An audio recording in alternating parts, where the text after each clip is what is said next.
네, 오늘은 16번째 창세기 강의 시간입니다. 너의 머리를 상하게 할 것이요 라는 제목으로 창세기 3장 10절에서 15절 말씀 우리가 공부하도록 하겠습니다. 먼저 문맥을 위해서 우리 지난주에 배운 9절부터 다시 한번 보도록 하겠습니다. 창세기 3장 9절부터 10절입니다. 이에 주 하나님께서 아담을 부르시며 그에게 이같이 말씀하시기를 내가 어디에 있느냐 하셨느니라. 내가 어디에 있느냐. 자, 10절. 그러자 아담이 말씀드리기를 제가 동산에서 당신의 음성을 듣고는 제가 벌거벗은 까닭에 제가 무서웠나이다. 그리하여 제가 저의 몸을 숨겼나이다 하였더라. 자, 여기서 보게 되면 아담이 직접 하나님께 말씀을 드렸잖아요.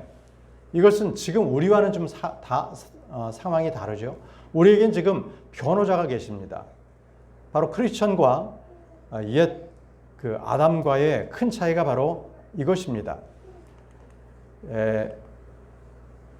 요한일서 2장 1절 보시면은 만일 어떤 사람이 죄를 짓는다면 아버지와 함께 계시는 변호인이 우리에게 계시니 곧 의로우신 분 예수 그리스도시라.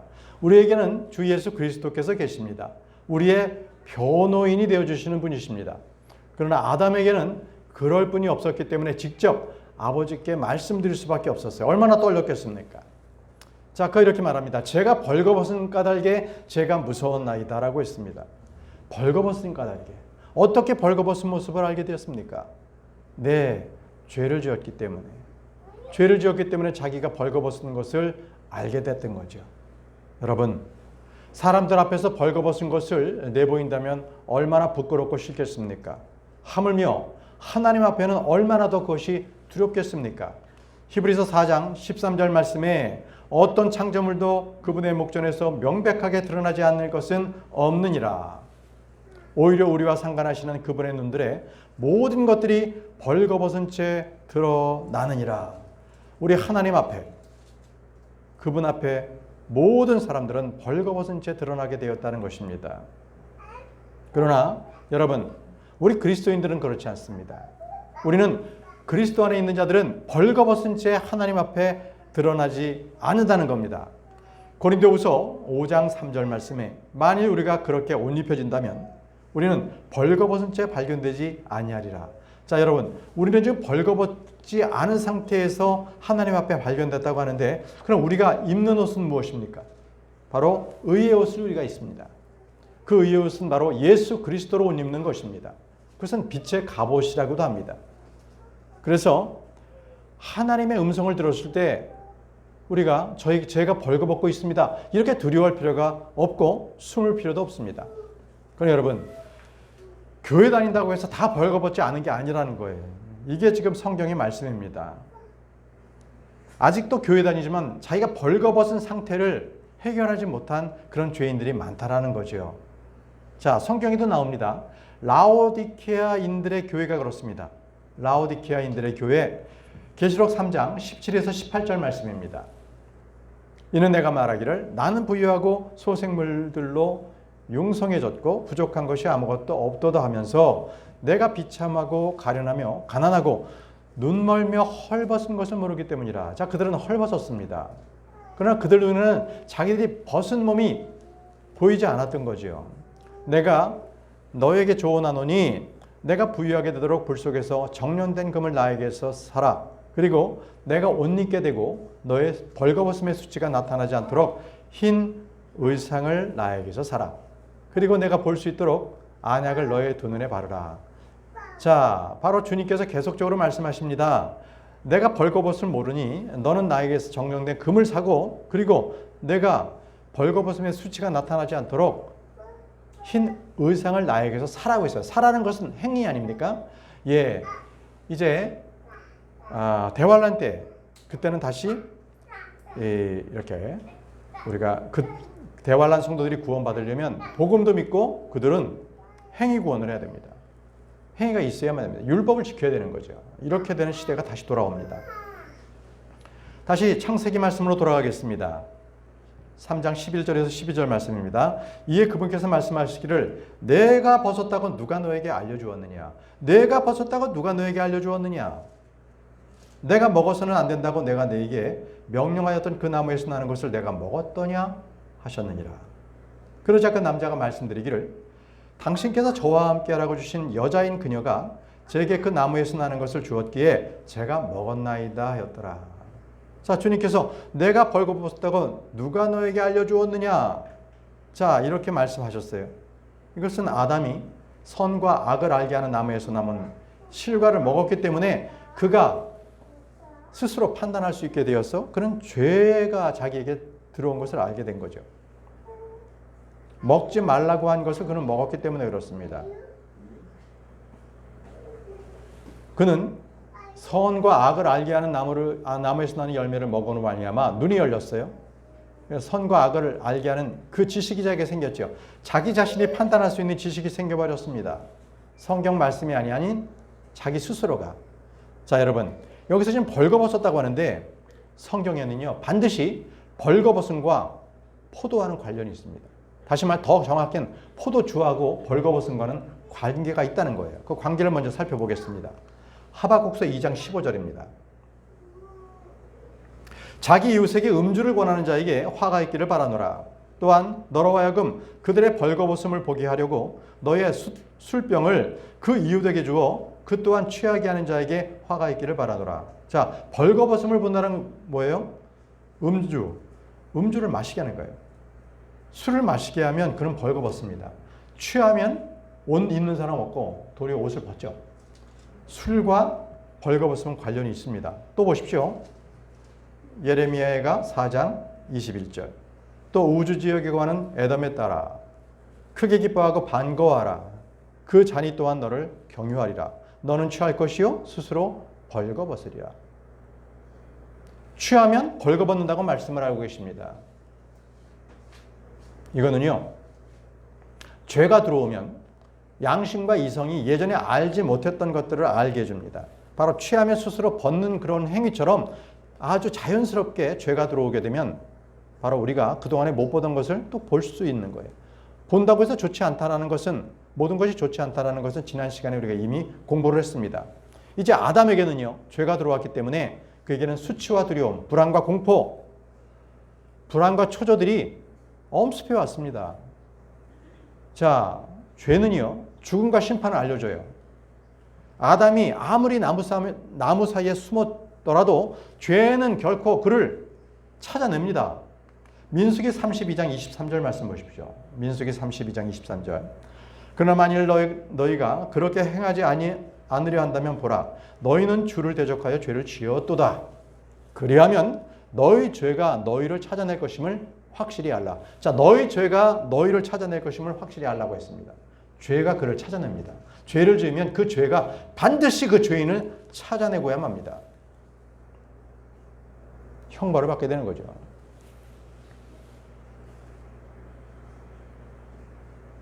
자, 다시 창세기 3장으로 돌아가겠습니다. 11절 말씀입니다. 이에 그분께서 말씀하시기를 내가 벌거벗었다고 누가 너에게 알려주었느냐? 내가 먹어서는 안 된다고 내가 너에게 명령하였던 그 나무에서 나는 것을 내가 먹었더냐? 하셨느니라. 내가 먹었느냐? 하나님께서 질문하십니다. 내가 먹었더냐? 근데 이 질문은요, 바로 그리스도의 심판석에서도 동일하게 말씀하세요. 내가 어떻게 했느냐? 하나님은 다 아시면서 스스로 그 입이 말할 수 있도록, 그 혀가 하나님께 고백할 수 있도록 그렇게 합니다. 그리스도 심판석 앞에 우리의 혀는 모든 것들을 하나님께 자백합니다. 로마서 보십시오. 로마서 14장 10절에서 11절 말씀. 그러나 어찌하여 너는 너희 형제를 판단하느냐? 아니면 어찌하여 너는 너희 형제를 무가치하게 여기느냐? 이는 우리 모두가 그리스도의 심판석 앞에 설 것이기 때문이라. 이는 기록하기를 주가 말하노라. 내가 살아있으므로 맹세하노니 모든 무릎마다 나에게 절할 것이요 모든 혀마다 하나님께 자백하리라 하였기 때문이라. 자, 그리스도 심판석 앞에서 모든 성도들은요, 자기 혀가 하나님 앞에 자백합니다. 모든 것들을 자백하게 되어 있습니다.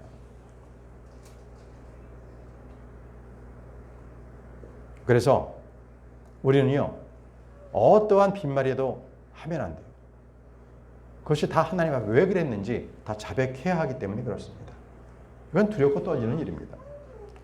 자, 다시 창세기 말씀 돌아가죠. 12절입니다.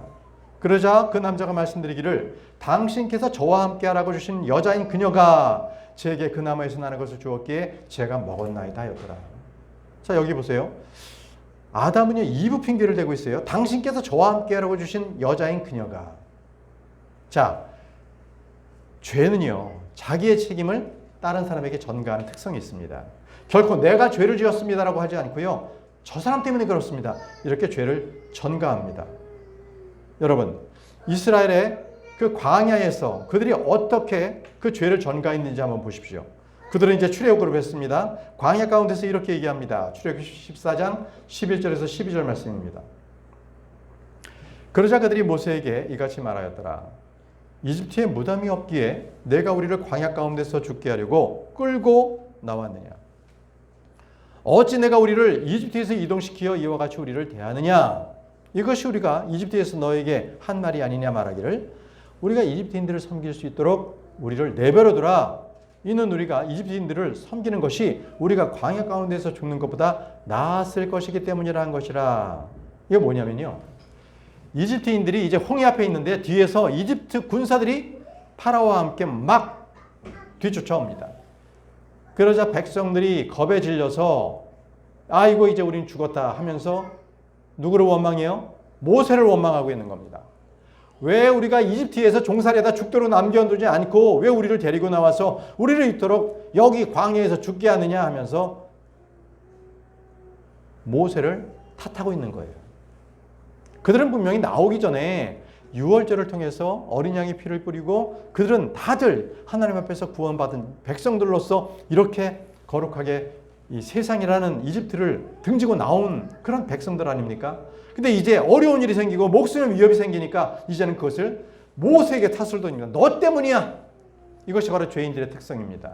이들은요, 모세뿐만이 아니고 더 나아가 죄인들은 하나님을 비난합니다. 결국 그것이 종착이에요. 결국 하나님을 비방하는 것입니다. 자, 로마서 보십시오. 로마서 9장 20절에서 21절. 오 사람아 아니니라. 오히려 하나님께 대꾸하는 너는 누구냐? 지음받은 것이 그것을 지으신 분께, 하나님께 말이죠, 창조자께서 창조물이 도리어 창조자에게 말씀을 이렇게 어떻게 드릴 수 있냐는 거예요. 당신은 어째 나를 이와 같이 만드셨나이까? 라고 말하겠느냐. 아니, 자기가 만들어짐을 받은 창조물인데 창조자께 어떻게 저를 이렇게 만드셨습니까? 라고 말할 자격이 있느냐는 겁니다. 이렇게 또 비유해요. 토기장이가 동일한 덩어리의 진액으로 그릇 하나를 만들어 영에 이르게 하고 또 다른 것을 만들어 불명에 이르게 할 권한이 없느냐? 토기장에게는 그릇을 만들어서 그 그릇에 대한 용도를 다 정해놓죠. 어떤 것들은 아주 아름답게 그 안에 채울 수 있는 것으로 만들고 또 어떤 것들은 지저분한 버릴 것들을 갖다가 담는 그런 그릇으로도 만들 수 있습니다. 이것은 바로 토기장이의 몫입니다. 그것을 토기가 자기가 그 그릇이 토기장에게 항변할 수 없다라는 말씀이죠. 마찬가지예요. 백보자 심판에서요, 하나님 앞에서 죄인들은요, 자기 죄를 결코 자백하지 않습니다. 도리어 하나님께서 이렇게 하셨지 않습니까? 하나님께서 이렇게 환경을 만들었지 않았습니까? 라고 하나님께 항변합니다. 도리어 주님을 비난하죠.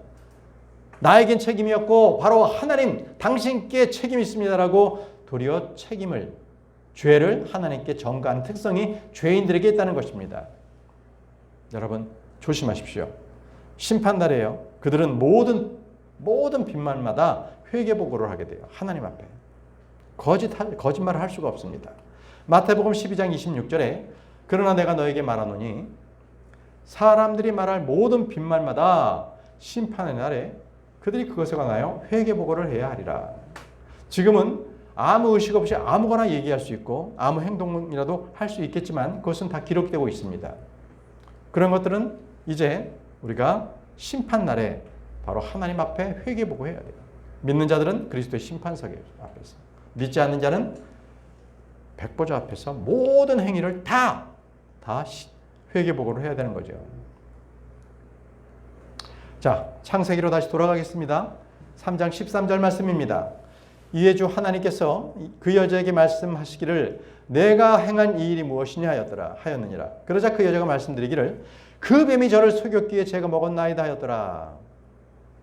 자, 여기 지금 이제 그 여자에게 하나님께서 말씀하시죠. 내가 행한 일이 무엇이냐. 그러자 이 여자도 마찬가지로요. 뱀에게 그 책임을 전가하고 있습니다. 그 뱀이 저를 속였기에 제가 먹었습니다라고 했습니다. 역시 죄의 그 특성은 책임을 전가하는 겁니다. 이브 역시도 자기의 죄를 회개하는 것보다는 책임 전가하는 것에 급급하고 있습니다. 주님께서는 분명히 내가 행한 일이 무엇이냐고 물었습니다. 내가 행한 일. 그런데 이분은 내가 행한 일이 아니라 바로 저기 있는 저 뱀이 저를 이렇게 속였어요 라고 그렇게 뱀에게 그 모든 책임을 전가하고 있는 겁니다. 이분은 분명히 이 자리에서 주님 잘못했습니다. 죄가 죄를 지었습니다. 은혜를 베풀어 주시고 자비를 베풀어 주십시오라고 주님께 간구를 했었어야 했습니다. 그러나 그녀는 도리어 그 뱀이 저를 속였다라고 말함으로써 자기의 행위는 정당화시키는 거예요.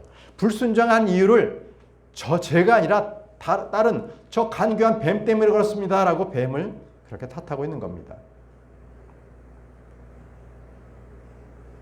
주님은 백보자 심판대도 동일합니다. 아무리 그 죄인들이 어떠한 자기의 잘못을 인정하지 않더라도 그들은 분명히 하나님 앞에 자기가 그 모든 죄들을 자백하고 그것을 다 말씀을 드릴 수밖에 없어요. 그래서 그들은 다 판단을 받죠. 로마서 3장 4절 말씀에 하나님께서 금하시기를 바라노라. 진정 하나님께서는 참되시나 모든 사람은 저마다 거짓쟁이로다. 모든 사람은 다 거짓쟁이입니다.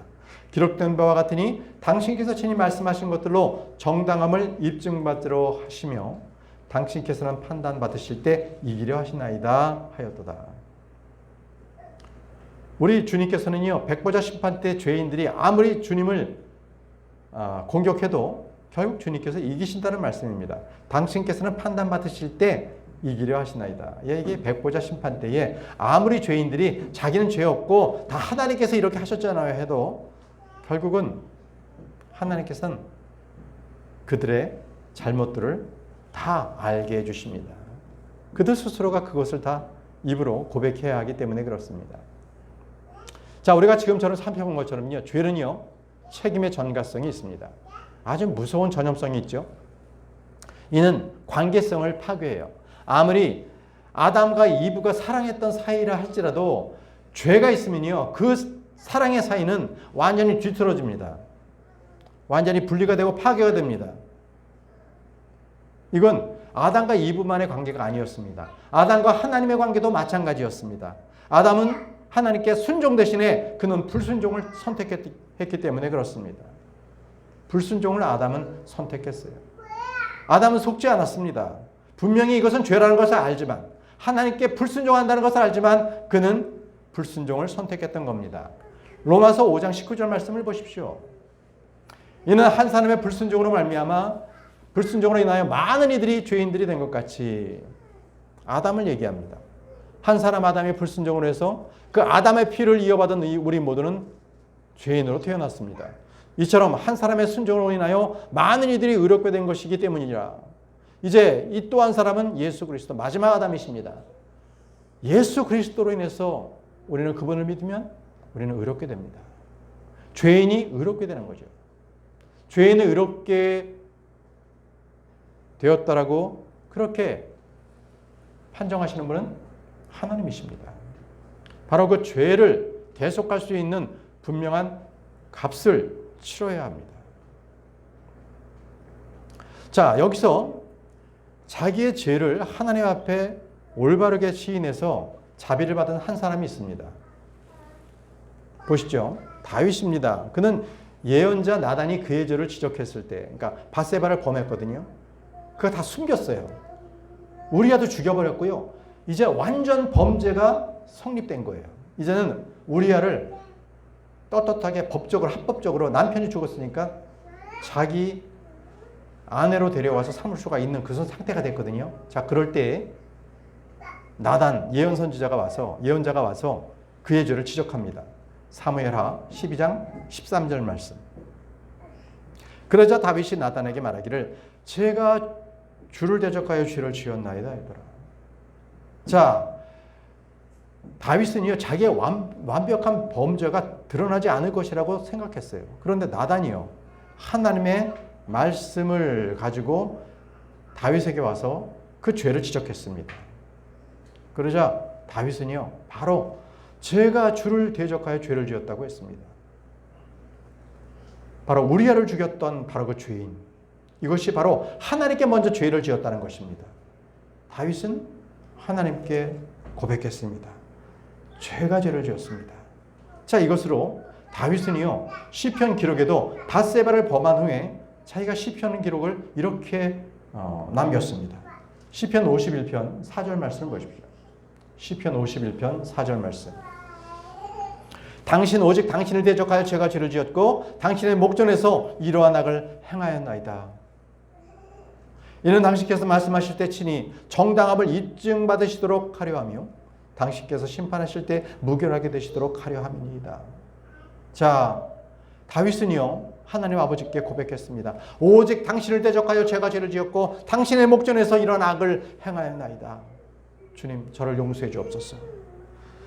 당신으로부터 정당함을 입증받도록 주님 도와주옵소서. 당신께서 심판하실 때에 제가 없다함을 받도록 주님 도와주옵소서. 이렇게 다윗은요 시편 기록에 하나님을 그렇게 노래하면서 자신의 죄를 고백했습니다. 그러자 하나님께서 이 말씀을 들으시고 그에게요 자비를 베푸셨어요. 자비를 베푸셨어요. 이사야 55장 3절 말씀입니다. 어느 누구도요 죄를 지으면은 자비를 베풀지 않았던 하나님께서 다윗에게는 자비를 베푸셨는데요. 너희의 귀를 기울이고 나에게 오라. 들으라. 그리하면 너희 혼이 사지라. 그리고 내가 너희와 영원한 언약을 맺으리니 곧 다윗의 확실한 자비들이라. 다윗의 확실한 자비라고 말씀하셨습니다. 자, 이 말씀으로요 아담은 주님의 말씀에 귀를 기울이지 않고 자기 아내의 말을 기울였기 때문에 죄를 지었습니다.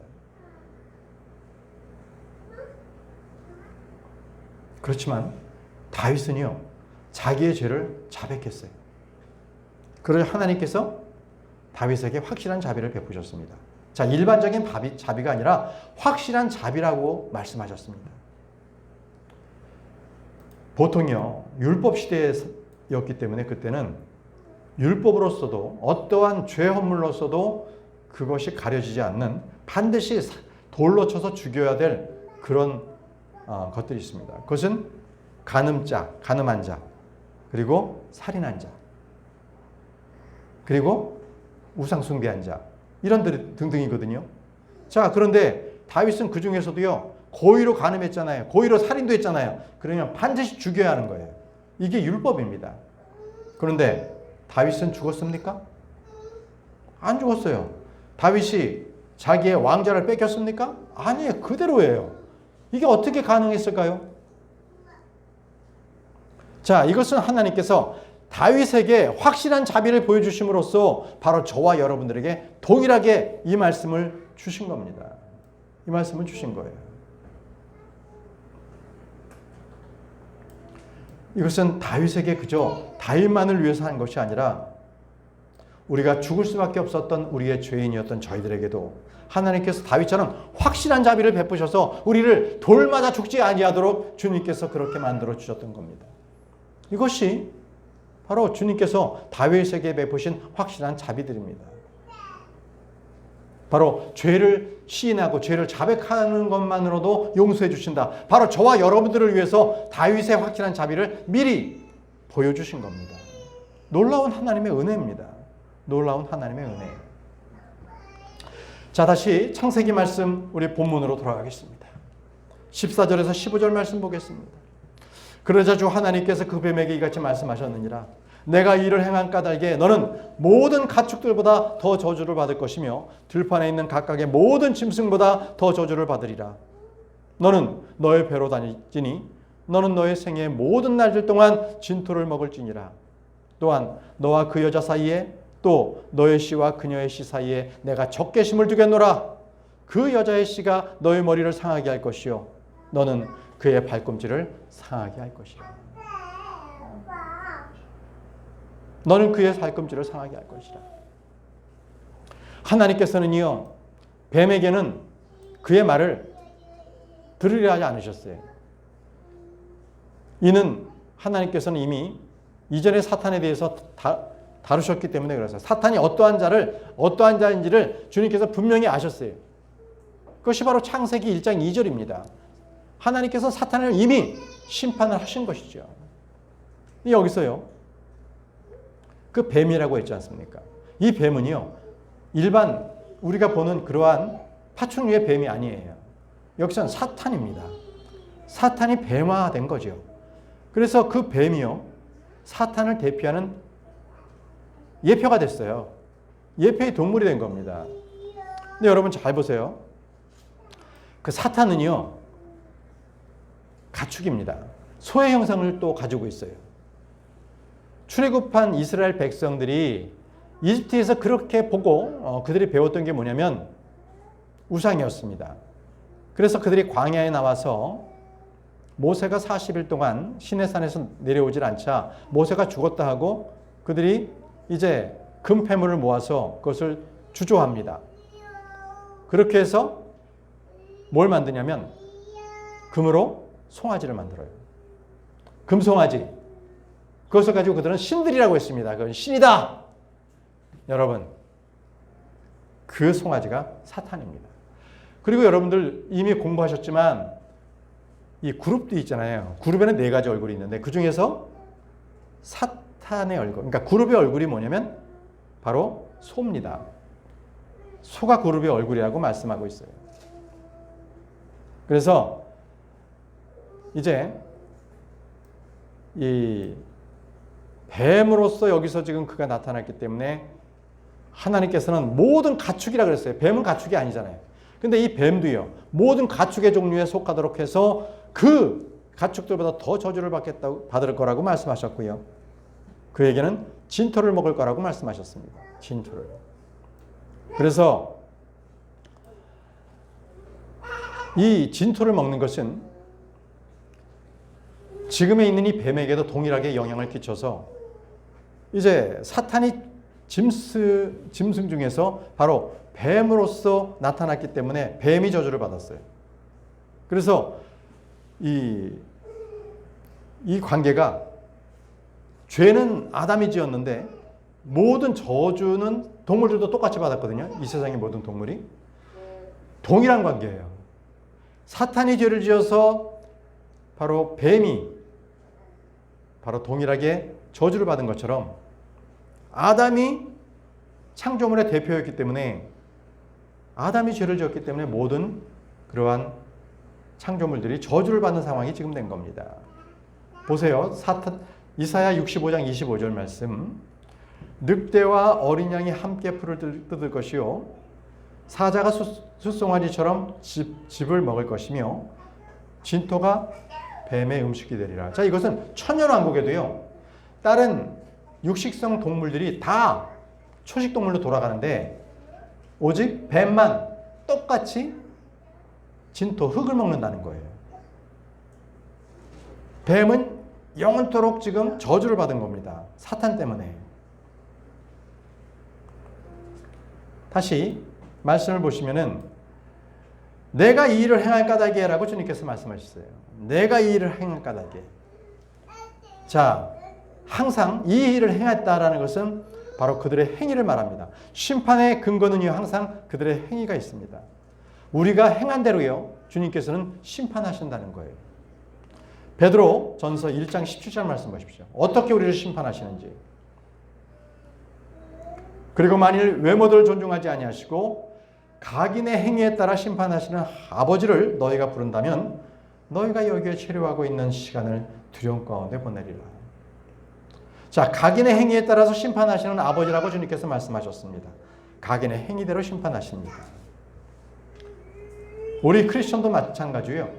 우리는 구원받은 이후에, 구원받은 뒤에 어떻게 행했는지에 따라서 심판받고요. 불신자는 그들의 전 생애에 따라서 전 생에서 행한 그 행위에 따라서 심판을 받는 것입니다. 보세요.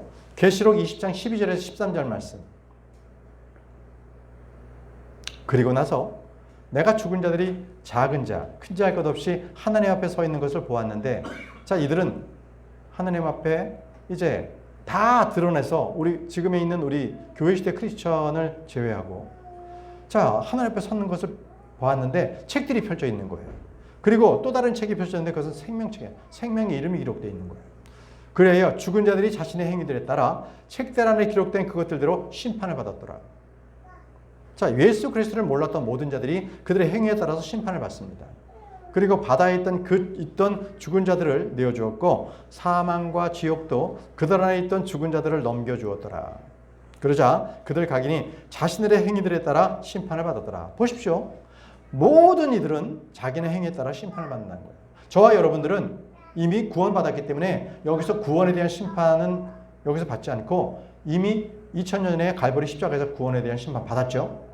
그리고 우리는 그리스도의 심판석에서 우리의 행위에 따라서 구원받은 이후에 어떻게 살았는지 행위에 따라서 심판을 받습니다. 자, 오늘 이제 마지막 구절입니다.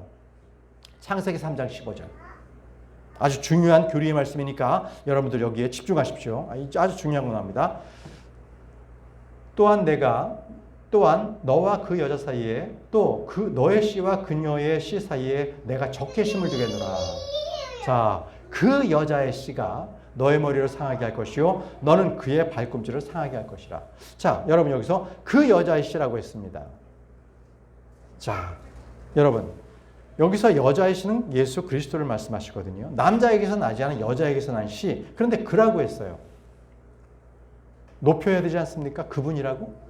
근데 그라고 했어요. 중성 명사를 썼다는 걸 주의하십시오. 중성으로.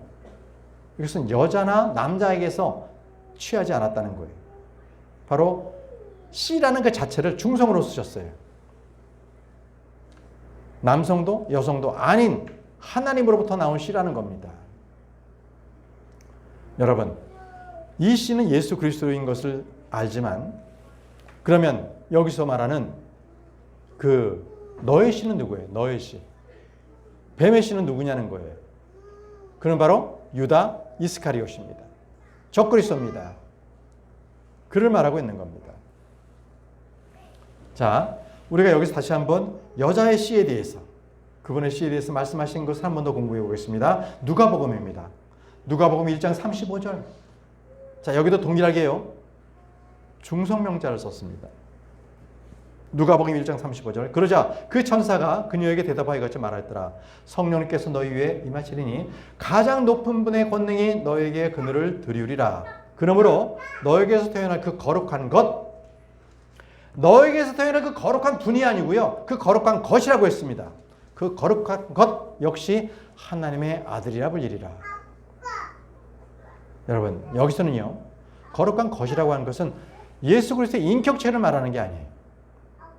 바로 좀 전에 우리가 공부했던 창세기 3장 15절에 그 여자의 씨, 그 여자의 씨라고 하는 그 이시라는 것과 마찬가지입니다. 주님께서는요, 마귀에게 저주와 심판을 내리시면서 여자의 씨에 대해서 분명히 말씀하셨습니다. 분명히 주님께서는 이제 그 뱀의 씨와 여자의 씨에 대해서 말씀해 주셨고, 이 뱀의 씨는 그 정체에 대해서 우리에게 성경 말씀으로 직접 알려주셨죠. 요한복음 보십시오. 요한복음 6장 70절에서 71절. 예수님께서 그에게 대답하시기를 내가 너희 12를 선택하였는데 너희 중 하나는 마귀가 아니냐 하셨느니라. 그분께서 시몬의 아들 유다 이스카리옷에 대하여 말하였더라. 시몬의 아들입니다.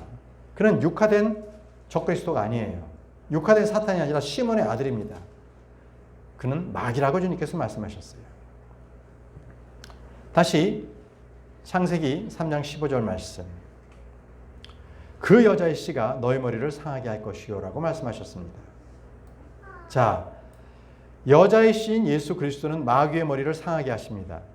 그렇기 때문에 마귀는요, 아담이 두렵거나 그 아담의 후손이 두렵거나 그렇지 않아요. 마귀가 두려운 것은 바로 여자의 씨를 두려워합니다. 왜? 여자의 씨가 자기의 머리를 상하게 할 것이기 때문에 그렇습니다. 그래서 마귀가요, 역사적으로도 이 여자의 씨가 태어나지 않도록 하기 위해서 그는 얼마나 사악한 행위를 했는지 모릅니다. 보세요. 창세기 6장 4절 여러분들 기억하시죠? 창세기 6장 4절에는요, 바로 이 죄지은 천사들이 바로 이 여자들에게 들어가서 사람의 씨를 혼잡하게 했어요. 왜? 여자의 씨를 태어나지 못하게 하기 위해서 그 저주받은 사탄들이 사람의 씨를 혼잡하게 했던 겁니다. 그래서 노아의 홍수가 주님께서 해서 다 쓸어버리신 거죠. 자, 이집트에서는 어땠습니까? 태어난 남자아이마다 강속에 던져 죽이라고 했죠? 왜? 여자의 씨가 태어나지 않도록 하기 위해서 마귀의 그러한 모든 행위였습니다. 예수님께서 태어나셨을 때 어떻게 했어요? 헤롯은요, 그 지역에 2살 아래의 모든 아이들은 다 죽이라고 했습니다. 바로 여자의 씨가 태어나지 못하도록 하기 위한 바로 사탄의 사악한 행위들입니다. 여러분, 그럼에도 여자의 씨는 자신의 죽음을 통해서 죽음의 권능을 가진 자 마귀를 멸하십니다. 히브리서 보십시오. 히브리서 2장 14절에 그런즉 자녀들이 살과 피에 참여한 자된 거로 그분께서도 친히 이와 같이 동일한 속성을 취하셨느니라. 이는 그분께서 죽음을 통하여 누구를 멸하십니까? 죽음의 권능을 가진 자, 바로 사망, 권세 가진 자입니다. 곧 마귀를 멸하러 하시며, 마귀를 멸하셨습니다. 예수 그리스도께서 죽으심으로 다시 일어나셨죠. 이제는 이 죽음의 권능이 아무런 효력이 없다는 것을 보여주신 겁니다. 바로 마귀를 멸하실 수 있는 분은 오직 여자의 씨이신 예수 그리스도 그분입니다. 그래서 남자에게서 난 자는 아무도 마귀의 적수가 될 수가 없습니다. 마귀를 멸하고 마귀의 일을 완전히 멸하는 그 권능을 가진 유일한 한 사람, 그분은 여자의 씨인 겁니다. 여자의 씨. 요한일서 3장 8절에도요. 이 목적을 위하여 하나님의 아들이 명백하게 나타나셨으니 그분께서 마귀의 일들을 멸하려 하심이라 라고 말씀하셨습니다. 예수 그리스도께서는 마귀의 일들을 멸하십니다. 그러면 왜 주님께서는 에덴의 동산에서 마귀에게 분명히 여자의 씨가 너희 머리를 상하게 할 것이라고 했는데 왜 그 당시에는 안 하셨고 나중에 하셨을까요? 여러분, 바로 그 에덴의 동산에서는 마귀에게 하나님께서 심판의 선고가 내려진 겁니다. 법정에서요, 판사가 먼저 선고를 내리고 그 다음에 사형수는 나중에 사형이 집행되죠. 똑같습니다. 이제 마귀는 멸하는 사형만 남은 겁니다. 그렇기 때문에 우리 어제 공부한 것처럼 사형수인 그 마귀를 우리가 따를 이유가 없어요. 그는 이미 선고를 받았기 때문에 그렇습니다. 로마서 16장 20절 말씀에 그리하여 화평의 하나님께서 속히 너희 발 아래서 사탄을 상하게 하시리라. 너희 발 아래서 사탄을 상하게 하시라고 주님께서 말씀하셨습니다. 여러분, 이제 사탄은 알아요. 자기의 마지막 길을 알기 때문에 어떻게 해서든지 이 성도들을 울부짖는 사자처럼 삼키차를 참고 있는 거예요. 왜? 같이 멸망길로 좀 빠져보려고. 여기에 여러분들 속지 마시기 바랍니다. 우리 성도들은요, 구원의 대장이신 예수 그리스도를 믿어야 합니다. 그를 믿을 때 우리는 승리의 선물을 받을 수 있습니다. 우리는 영적으로요, 마귀를 대적할 수 있습니다. 그럴 때 마귀는 도망갑니다. 이제 그 마귀는 그 수명이 다 있어요. 곧 오실 주님으로 인해서 재림 때에 아마겟돈 전쟁에서 그의 머리는 완전히 부서질 것입니다. 오늘 마지막 절입니다. 하박국 3장 13절 말씀에 그의 머리가 상처를 입는다고 말씀하십니다. 당신께서 당신의 백성의 구원을 위하여 나아가셨으니 곧 당신의 기름 부음 받은 자와 함께 구원이시니다.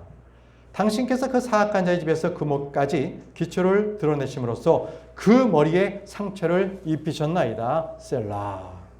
바로 주님께서 재림하실 때에 사탄의 머리를 상하게 하실 것이라고 말씀하셨습니다. 바로 창세기 3장 15절의 말씀이 성취되는 겁니다. 주님 재림의 때에 그것이 성취가 됩니다. 자, 오늘 우리는 창세기 3장 10절에서 15절 말씀, 너의 머리를 상하게 할 것이요 하는 하나님의 말씀을 공부했습니다. 이상으로 오늘 성경 공부를 마치겠습니다. 기도하겠습니다.